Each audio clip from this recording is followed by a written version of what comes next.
तुम्हारा तन का तो 2 क्विंटल पूरा कर और राशन जैसे ना दे हवा ना तो जब तुरंत कई मशीन में रही ना अंदर में कई बार तब यूपी में बड़े पैमाने पर लोगों के हिस्से का राशन कोटेदार 3 से 4 तरीकों से चुरा रहे हैं, जिनमें रिमोट कंट्रोल से तराजू में छेड़छाड़, दूसरे तराजू से राशन तौलना और बोरी में से राशन निकालने जैसे तरीके शामिल हैं। सरकार ने राशन की घटतौली रोकने के लिए एडवांस सिस्टम तैयार किया, लेकिन कोटेदारों ने इसका भी तोड़ निकाल लिया। खुद को नया कोटेदार बताकर इस काम से जुड़े अलग अलग जिलों के लोगों से घटतौली के तरीके जाने और उन्हें अपने हिडन कैमरे में कैद कर एक्सपोज किया।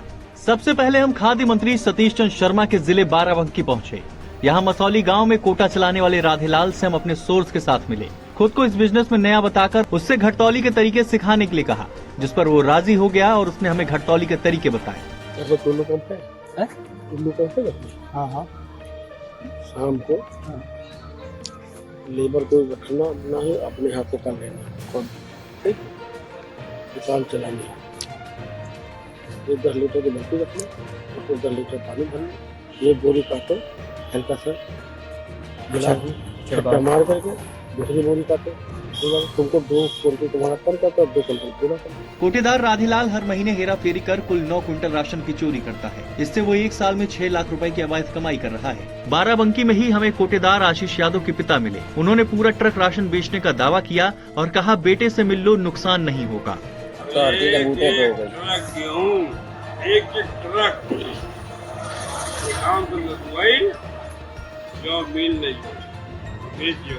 राशन चोरी का ये खेल सिर्फ बाराबंकी ही नहीं बल्कि यूपी के कई जिलों में चल रहा है। अंबेडकर नगर के भदोई गांव के कोटेदार फेकुराम ने हमें राशन चोरी का हाईटेक तरीका बताया। सर मुठवा लगावा सरकारी मशीन है। हाँ, अब आटा का बोझ है ना, उनमें से पुराने कांटे से। हाँ, तो उमन बढ़ा दी। सरकारी कांटे को अलग रखे। सरकारी कांटा का ना जैसे रही हुए वही खरीदे हुई ले लिया। और राशन जैसे ना दे हवा ना तो जब तुरंत कई मशीन में रही ना अंदर में कई बार तब।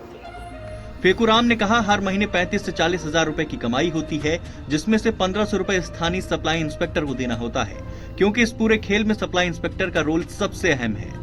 यूपी सरकार ने राशन चोरी रोकने के लिए हाईटेक व्यवस्था की है। ई पास मशीनों को इलेक्ट्रॉनिक तराजू से जोड़ा गया है। राशन की सही मात्रा तौलने के बाद ही कार्डधारी अंगूठा लगाता है और फिर ट्रांजैक्शन पूरा होता है। लेकिन कोटेदारों ने इसका तोड़ निकाल लिया है। ई पास मशीनों से जुड़े तराजू को आड़ में रखते हैं, पहले से कार्ड के हिसाब से बनी राशन की बोरियों को तौल देते हैं। जैसे ही ट्रांजैक्शन पूरा होता है, सामने रखे दूसरे इलेक्ट्रॉनिक तराजू पर राशन तौलते हैं। ये तराजू रिमोट से कंट्रोल होता है। कोटेदार इसके जरिए 2 से 3 किलो अनाज कम कर देते हैं, लेकिन तराजू की रीडिंग पूरी दिखती है। अंबेडकर नगर के बाद हम उन्नाव के मौला बांकीपुर गांव पहुंचे। यहाँ कोटेदार अयोध्या प्रसाद का बेटा दिलीप मिला। उसने बाल्टी में राशन रखकर तौलने के लिए कहा। इसके जरिए उसने 400 से 800 ग्राम तक राशन बचाने का दावा किया। ये जैसे तुमका आधा किलो 1 किलो कम देना है तो बाल्टी में जैसे अब तो जल्दी आ रही 2 किलो चावल 3 किलो ये आ रही पैसा तो बाल्टी में रखकर एडजस्ट कर लो।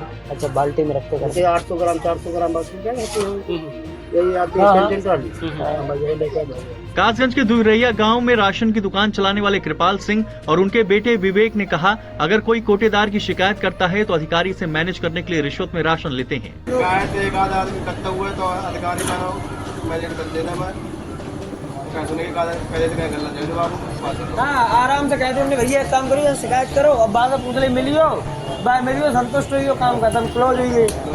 इस मामले पर जब हमने खाद्य मंत्री सतीश चंद्र शर्मा से बात की तो उन्होंने कहा, राशन वितरण में पारदर्शिता के लिए फिंगर मशीन के साथ तराजू को कनेक्ट किया है, जिससे उपभोक्ताओं को पूरा राशन मिल सके। अगर कम राशन तौलने की कोई शिकायत मिलती है तो कार्रवाई की जाएगी। देश में प्रधानमंत्री गरीब कल्याण अन्न योजना के तहत प्रति व्यक्ति को 5 किलो मुफ्त राशन दिया जाता है, जिसमें सेंध लगाकर कोटेदार सरकार और गरीब जनता दोनों को ही नुकसान पहुंचा रहे हैं।